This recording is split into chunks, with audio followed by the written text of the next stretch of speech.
Thank you for that wonderful introduction, and thank you to Emma Kleiner sitting out there, and this wonderful publication done by the Institute, which I was privileged to be in. So fantastic job, and thank you to the Institute for having me here. And this is an interesting day. Did anyone see the press conference today from the Safeway? James Palka is in the back. I hope you don't mind if I call you out. James was happened to be driving by the Safeway that day. That's right. And being sort of a journalist at heart, even though he's a professional photographer, he took a turn into the Safeway before law enforcement sealed it off, and the photographs that you saw from the scene came from James. So thank you for being here, James. They were wonderful photographs of a terrible event, and I'm glad you were there.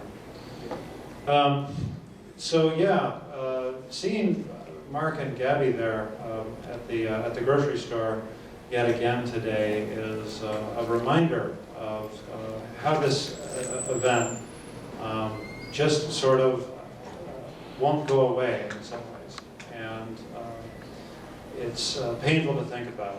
It was a wrenching thing for all of us as Tucsonans, for those who knew people involved.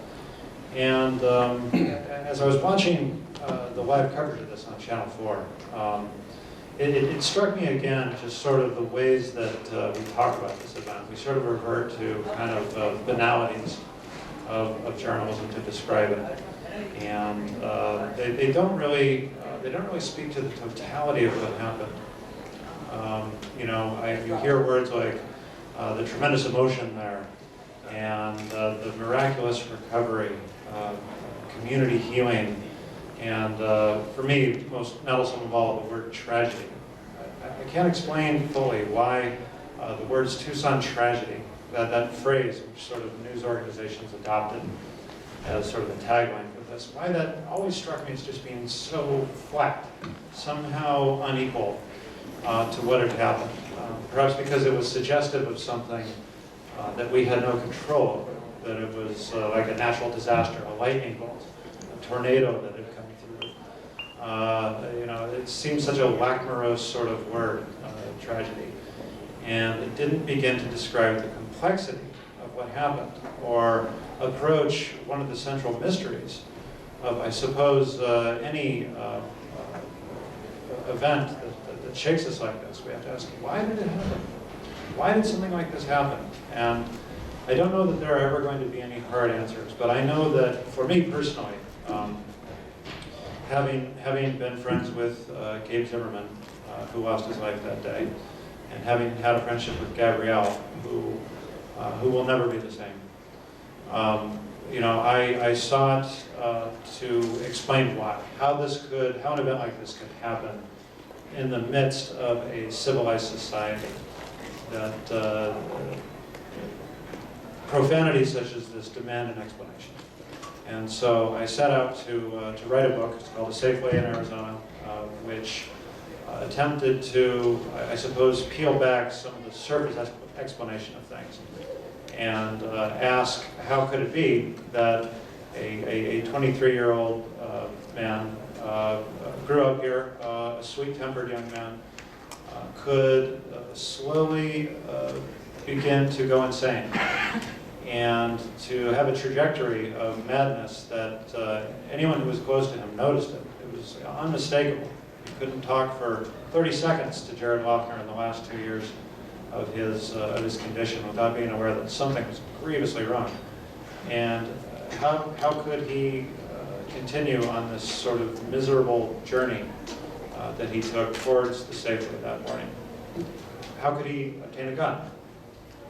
What is it in our system of laws that allows someone to go down to the Sportsman's Warehouse and purchase a 9mm Glock with almost no questions asked? What was it about the sort of rancor in the air in Gabrielle's previous election, the election of 2010, in which I worked for her as a volunteer? And I'll never forget sort of the climate of Tucson during that time. Something strange was in the air.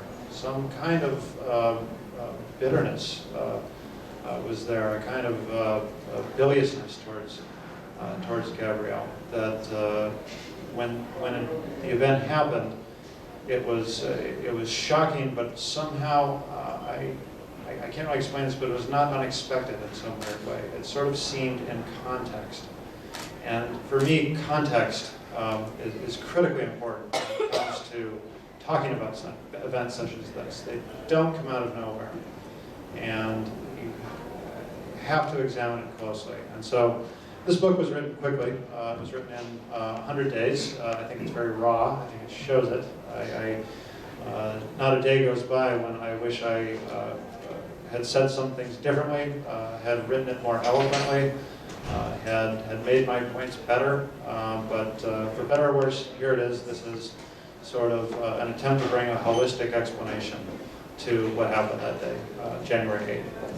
So I'm going to read you a bit from it. In fact, I'll read from the beginning and perhaps just a little snippet from the end, and then we can go to questions. This is, as I say, a historic event, a historic, obscene event in the history of Tucson and of Arizona and of the United States. And I hate dwelling on it. I hated almost every day that I was working on this book. It was miserable work, but nonetheless, I think it's important to keep contributing to this conversation. The gravity of the event demands it. So, with that, I'll start reading from the very beginning. On the morning of January 8th, 2011, a cluster of people began to come together under the brick facade of a Safeway supermarket, where U.S. Representative Gabrielle Giffords was supposed to stand for a few hours and meet with anyone who wanted to talk with her. The Safeway is known within the company as store number 1255, and it serves as the anchor of a retail plaza called La Toscana Village in the unincorporated northern suburbs of Tucson, Arizona. 3 brick arches out front were designed as an homage not to Tucson, but to the Tuscany region of Italy. Their bricks are maroon colored and coarse. The columns are smooth white concrete. The idea to do these supermarket events did not come from Gabrielle. It was from Rahm Emanuel, now mayor of Chicago, who had served in Congress himself for more than 3 terms before becoming chief of staff to President Barack Obama. He used to run these events from plazas around the Chicago district, reasoning that grocery shopping was a universal activity in a car-based society, and that the visibility would be high. Gabrielle, a 40-year-old with short chestnut-colored hair, pulled into La Toscana Village at 9:58 a.m. in her green Toyota 4Runner. Before getting out, she reached for her iPad to put out a message on Twitter. "My first Congress on your corner starts now," she wrote. "Please stop by to let me know what is on your mind, or tweet me later." The air was a little cold for a January afternoon, and she was wearing a short black skirt, black stockings, and a red blouse. No coat. The temperature that morning had been slightly above freezing after sunup at 7:52 a.m. and would gradually warm up through the day to an eventual high of 59 degrees, gentle enough for a golf shirt and shorts. The air was desert crisp and the sky was a bright blue. That same day in Wilmington, Ohio, the thermometer reached a high of 22 degrees with light snow and fog. Portland, Oregon reported a high of 44 with heavy rain, and Albany, New York checked in at 25 degrees and clear. This was, in short, the kind of day on which the economic foundations of modern Arizona had been built. Gabrielle got out of the vehicle and walked towards the 3 arches of the Safeway front, where her staff was busy setting up the temporary event. "Good morning, Mr. Kimball," she said to her press aide, a longtime friend named Mark Kimball, who used to write a column for the Tucson Citizen. A banner hung from the dark bricks proclaiming her in block letters, "Gabrielle Giffords, United States Congress," and under it, a line of chairs, a rope, posts, creating a strong psychological cue for people to form in mind to see her. A folding table to suggest the bar of office, an American flag, an Arizona flag, portable ceremony. Prosecutors would later come up with the judicial theory that Gabrielle's physical presence in this temporary reception line meant that the front of Safeway number 1255 had been transformed that morning into the halls of Congress. Gabe Zimmerman had brought the folding chairs and blue padded chairs from the district office, and he was busy setting them up. He was 30 years old, recently engaged to be married, a dark-haired graduate of ASU's graduate program in social work.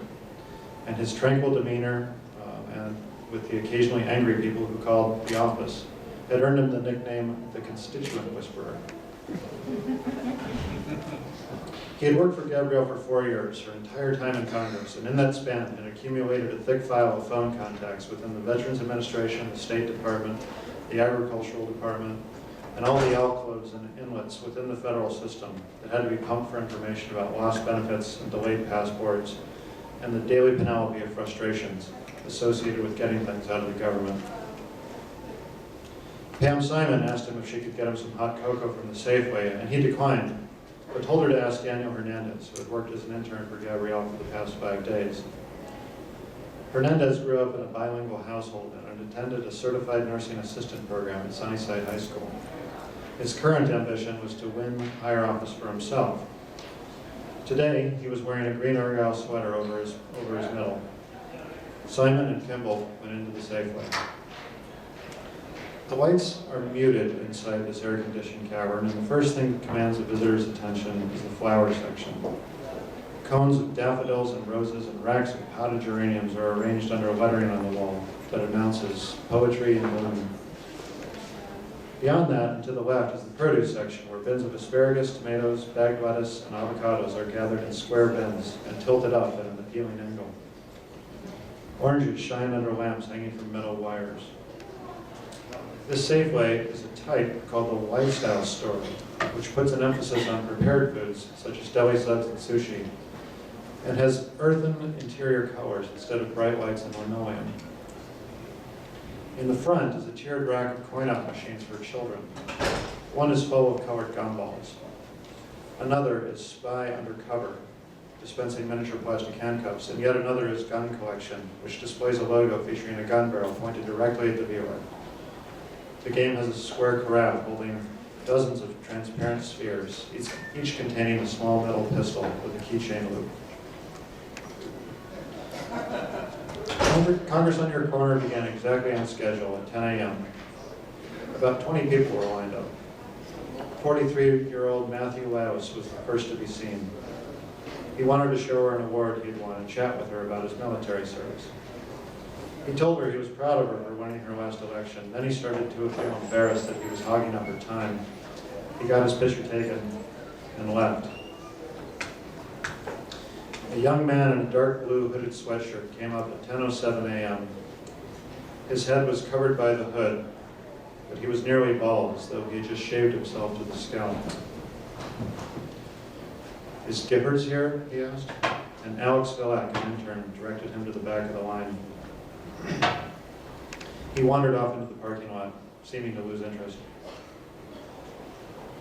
Dorwin and Mavenel Stoddard were near the front of the line next to meet Gabrielle. The couple had been grade school friends, married others, and then married each other after losing their respective spouses. He used to own a hot dog stand in Ash Springs, Nevada, and now did a lot of fix-it work for their church, Calvary Chapel East. They were planning to have breakfast at the Coco's restaurant nearby and dropped by to thank Gabrielle for speaking out about the safety of the ranchers near the Mexican border. It was a relevant topic for Dorwin, who grew up in a ranching family. A woman named Anna Bayless came over and saw that the line was too long. She started to go into the Safeway to buy a can of beef broth for that night's roast. "Don't go away," called Ron Barber, Gabrielle's district director. "Come back and see us when you're done shopping." John Roll, 63, also came up to say hello. He was the chief federal judge for Arizona and had just come from morning mass, where he went without fail every single day. He had worked with Gabrielle to secure funding for a new courthouse in Yuma. Ron Barber told the judge much the same cheerful thing he had just told bailiffs. "Don't go away. Gabby would love to see you." Roger Salzgeber and his wife Faith were standing about fourth in line. He had owned a cactus and succulent nursery in Tucson for more than 3 decades. Gabrielle had seemed too conservative for him at first, but he had been won over by the warmth of her personality and her conviction that pragmatic solutions were necessary in a divided town like Tucson. He had knocked on thousands of doors for her in the last campaign and had come to this event wearing a John Deere tractor cap. And Gabe Zimmerman, who he had not yet met, asked him a friendly question about it. And so they talked tractors. At about this moment, Gabrielle's photographer, Cyril Hummel Raja, snapped a photograph of Gabrielle talking to a couple named Jim and Mary Tucker. In this photograph, Gabrielle is facing Mary Tucker with her hands clasped, her eyes calm. Dim reflections of people can be seen on the glass wall of the grocery store, as there was now a cluster of people around Gabrielle, as there often was when she appeared in public. Beaming up at her was Christina Taylor Green, a 9-year-old girl with dark hair. She had come in the company of a neighbor, Susie Heilman, who had received a recorded phone invitation to the event the day before. Christina had been born on September 11th, 2001, and her picture was included in a book called Faces of Hope, about babies born on that day. She was the only girl on her Little League baseball team, and had just been elected to the student council at Mesa Verde Elementary School. The young man in the blue hooded sweatshirt seemed to make a decision at that moment. He moved forward from his place in line towards Gabrielle and the judge with the look of cold intent that witnesses described as stone-faced and determined. He was wearing earplugs. Only 3 feet separated him from the congresswoman from the 8th district. Without speaking a word, he raised a Glock safe-action pistol, painted black. The photographer watched with disbelief as it came upward. The gun looked so small, she thought. It was practically enveloped by his hand, looking more like flesh than metal. The exact angle of his arm at this moment would be of great importance. Had the horizontal line been different, even by a millimeter, a twinge from a humerus muscle, a slight recalculation of where he was pointing, even just an imperceptible, nervous little shake. If any of those had happened, the course of the future would have been very different. What follows then is sort of an account of what happened at the Safeway, and we all know the outcome of that. And the remainder of the book is dedicated to, as I said, explaining why. Explaining how such a thing could happen in this environment. And I kind of, in some strange way, became fascinated with the Safeway itself. Such a bland environment, such a strange non-place, and in its own way, so characteristic of Tucson. That we have this strip mall, named for a faraway place, La Toscana Village, architecture completely divorced from any kind of a local context. And we call it a village, but there's really no village. It seemed emblematic of Tucson, and I learned more and more about this place. And when it was built, constructed on the site of the former Nanini Financial Center in 1990, the developers convinced the county to reroute a small wash away from it and put it underneath the parking lot. So there is, in effect, an underground river that runs underneath that parking lot where this event happened. And that seems sort of a strange symbol of things, that an underground river, an invisible river, runs underneath that Safeway. And in order to understand what happened that day, it's necessary to sort of try and look at the unofficial history of Tucson, how we got to this place, both as a city and as a state of Arizona, as a country, that a river runs through it, in a sense.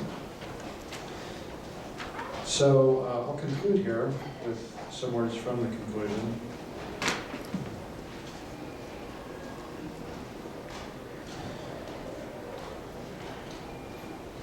To wash our hands of an errant citizen like Jared Loughner, to push him away and think of him like a natural disaster that no one could have stopped, is to engage in the worst kinds of denial about the human influences that made him who he is, and especially in the 4 drifting years before his final act.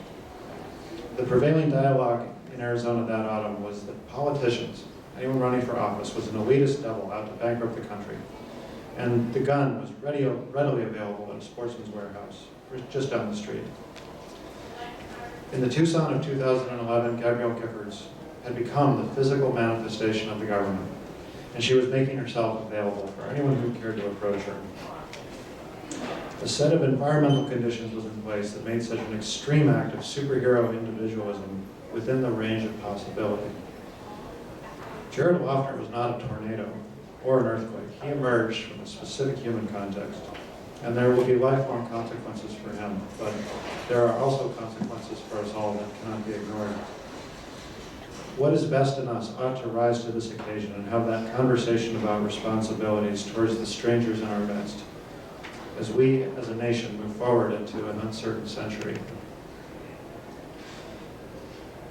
If there had been, for example, a law in Arizona that required just 1 hour of safety training before a handgun could be purchased, Jared Loughner never would have acquired that Glock.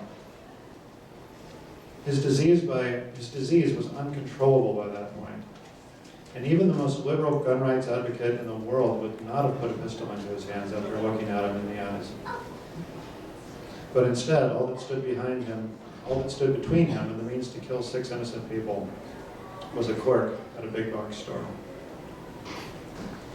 If there had been a federal ban on arms-length magazines that carry 33 bullets, which is a ludicrous amount, Loughner probably would have been stopped before he killed so many people. If more listeners realize that Partisan Talk Radio is not a genuine public policy forum, but a money-oriented business designed explicitly to attract an audience through gross exaggerations and invented grievances, our elected leaders would not be so easily vilified and thought of as subhuman.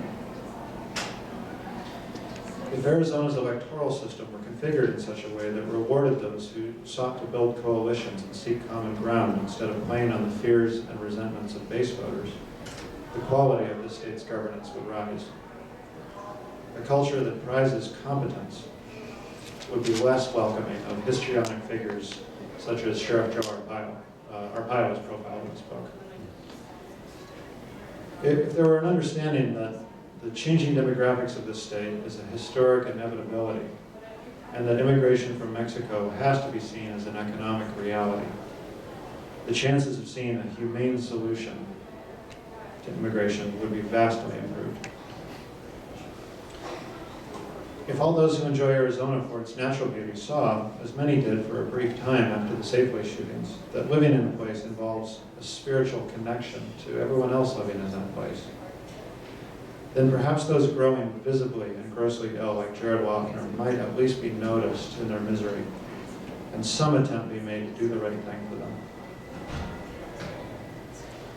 If Pima Community College had thought to warn the courts or outside law enforcement agencies that Jared Loughner clearly met the legal test, this is in the Arizona law, of persistently or acutely disabled, and if not an active threat to himself or others, he would probably had to have appeared before a county judge and been unable to buy that firearm. And finally, the state of Arizona could adequately fund its infrastructure for taking care of the mentally ill, instead of pushing that basic public responsibility onto untrained public citizens, there would be a diminished likelihood that Loughner and unknown others like him could cause such immense damage and misery to innocent people.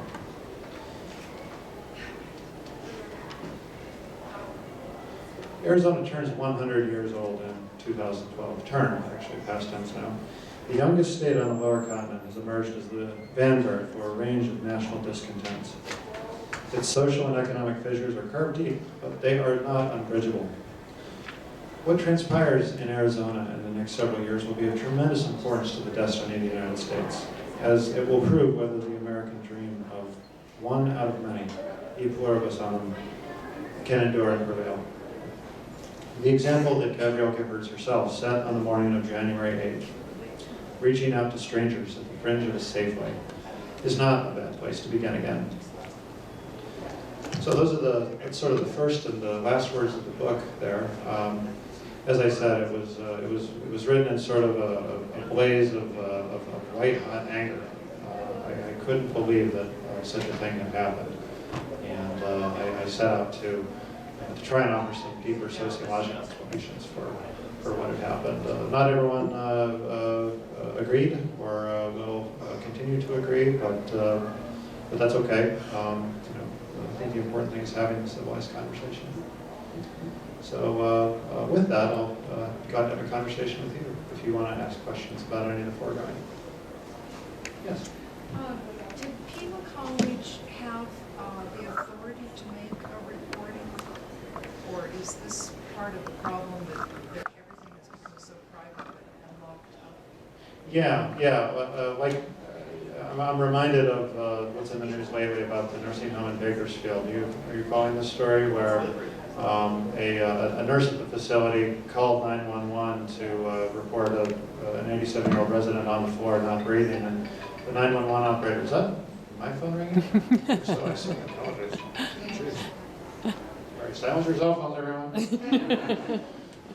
And the 911 dispatcher is trying to convince this nurse, the ambulance can't get there for 5 minutes, please render aid. And she says, no, that's not the policy of this home. We can't take on the liability. And it's like, oh my gosh.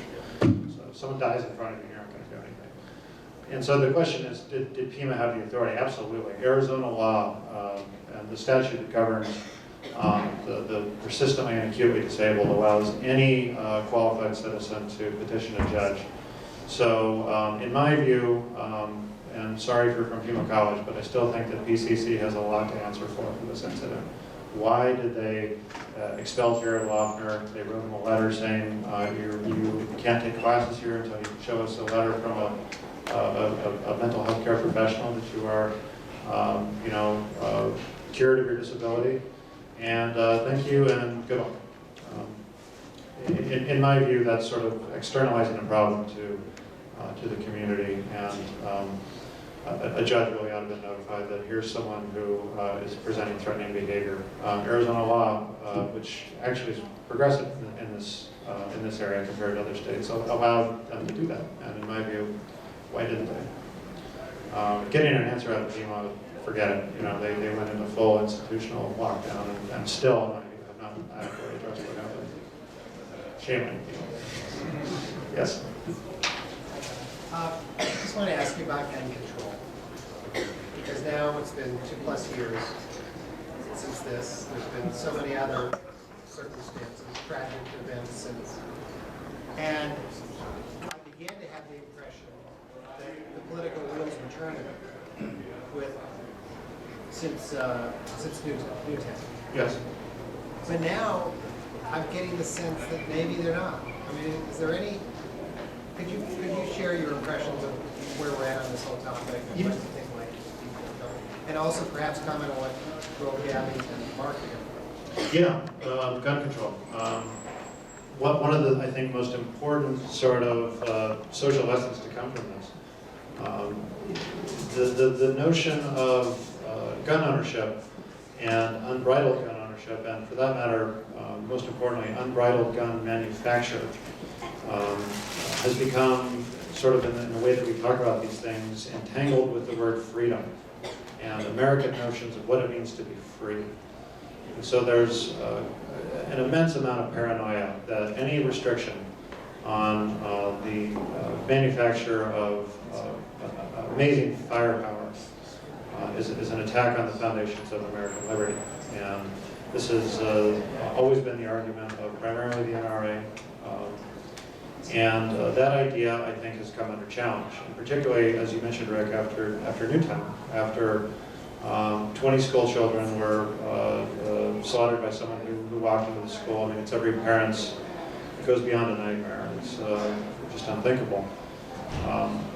And yet it happened, and it galvanized the debate, and certainly galvanized the attention of President Obama in a way that, for whatever reason, Tucson failed to, I think, create a sense of incipient change. And Mark Kelly, since that event, has used his public profile to fiercely advocate for this issue. He and Gabrielle have started a nonprofit, Americans for Responsible Solutions, which has earned an impressive amount of money, has the financial backing of some big Democratic donors. They've got the support of New York City Mayor Michael Bloomberg. And Mark was out there today, in fact, in front of the Safeway, talking about this very thing.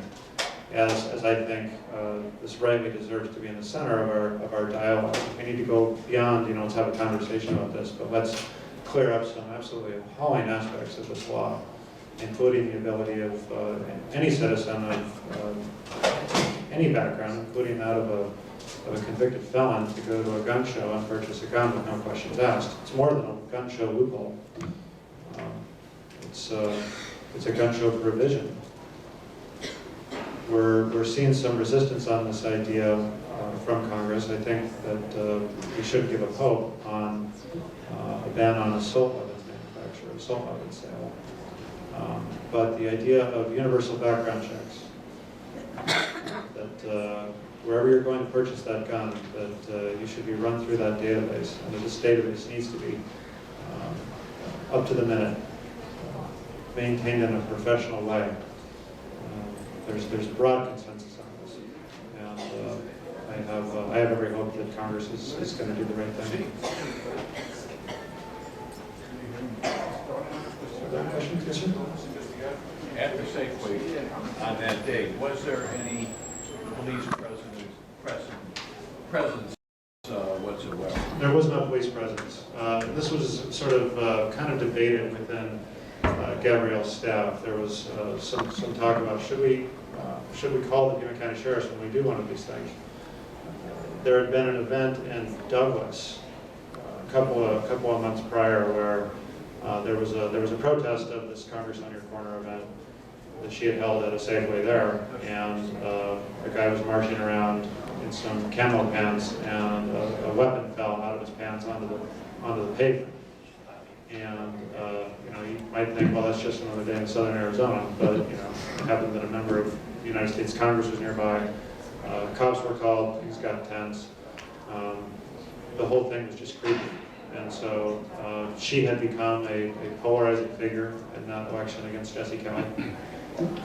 People really had it out for her for some reason that I couldn't understand. And that seemed to have been forgotten, by the way, in sort of the outpouring of sympathy after January, and just how badly she had been raked over the coals. And so there was some discussion about having Pima County SO out there, and the decision was that we don't want to create any sort of sense of an impediment between people talking to their congressperson.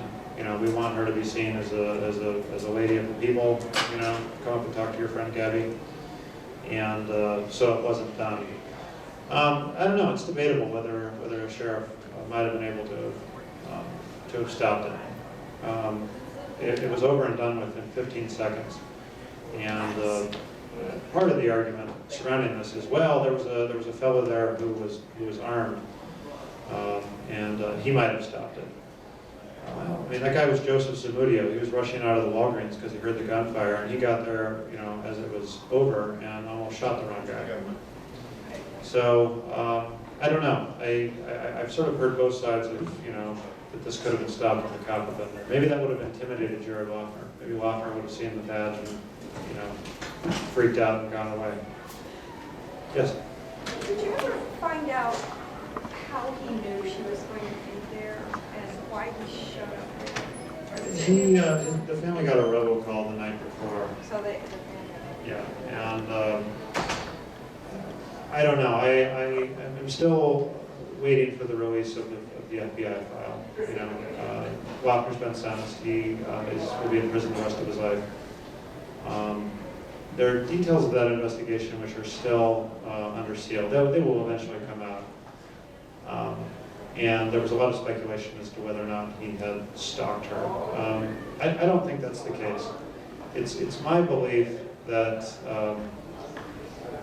he did have sort of an obsession with her as sort of a manifestation of the government, but that his decision to go down there and do that day was somewhat impulsive. That was the impression that I got after sort of studying the last 48 hours of his life before he changed everyone's life. Yes, sir. You spoke on Pima County Community College's failure to report Zoellner. Was there any other, did he slip by any other institutions or people who should have reported him? Well, that was the primary one. I talked to many people who have had a Jared Zoellner encounter, and you know, everyone came away just really sort of very disconcerted by this guy and his detachment from reality. Pima bears the main responsibility because they had the most contact with him, prolonged contact.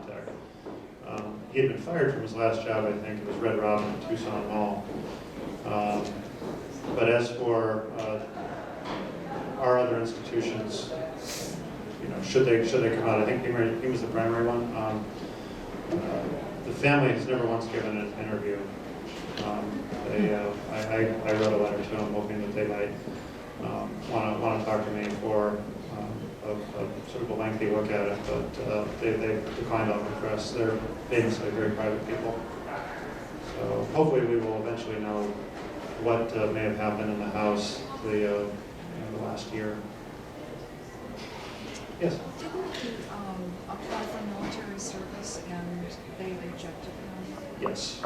He tried to enlist in the Army, and he had a marijuana bust, which made him ineligible. Yes? Was there any legal obligation for Pima College to report him? And if not, should there be, in your view? That's a tough one. There is no legal obligation for them to do that. I think certainly there was a moral obligation, and sort of a spiritual obligation to the rest of Tucson to report what they knew. You know, this was a case where people were going by the book, you know, but in my view the book was wrong. And you know, should there be should the legislature look at some sort of compulsory reporting on the part of college law enforcement agencies to forward their suspicions of serious mental illness to a judge? I think there's reason to think that might be a good idea. I don't know that I'd express wholesale support. You know, you'd want to make sure that such a thing was constitutional. In writing the book, I learned a lot about the ways that the United States has sort of dealt with the mentally ill in our midst since colonial times. And we used to be a very asylum-happy society until the early 1960s, when under the presidency of John F. Kennedy, asylums began to shut down nationwide. And in the name of the civil rights of the mentally ill, it was wrong and cruel of us to essentially imprison people, and that the better thing for them would be to recover and manage in community-based settings. And to that, the Kennedy administration proposed funding a broad network of community-based clinics to handle this influx. Some of our organizations in Tucson today are reflective of that spirit. La Frontera, many of the private mental health care organizations come out of this 1960s idea. Is it working perfectly? No, clearly not. Yes?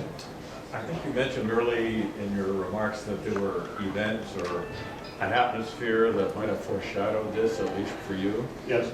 And I guess I was too removed to get that sense. What, other than the campaign itself that she had run, which was a tough one, what happened? What did you sense? Well, in Arizona, we've had our economy founded on the idea, this narrative of home ownership, of being able to buy a home for cheap, and this is sort of the foundation of the Arizona dream. And that dream took a severe hit in 2008 when the housing economy went south. And you began to see subdivisions emptying out, people underwater on their mortgages. At one time, 1 out of every 6 homes in Arizona was standing empty. A lot of people out of work, a lot of disillusioned folks who were looking around for a scapegoat for these economic shocks. An enormous amount of blame put on the backs of illegal immigrants and the federal government.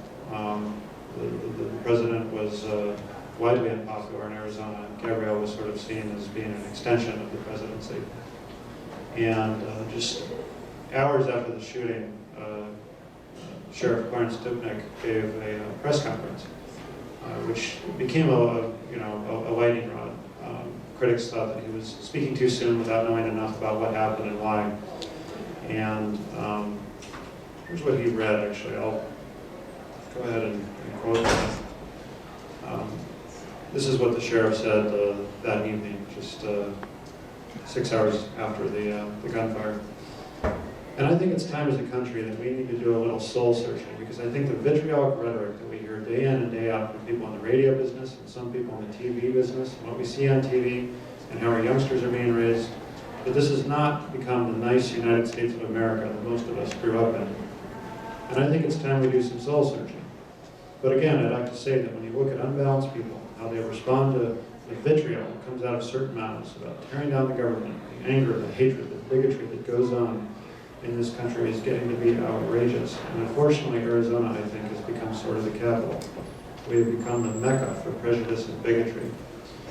And, when the sheriff said that, I thought, wow, geez. But in my heart, I sort of agreed with him. I thought his words were somewhat intemperate and hasty, but I thought he was down the right path. Jared Lochner was not a political man by any definition of politics that we have, but my argument in this book is that that climate in which the federal government was so vilified played an aggravating role in his descent into madness.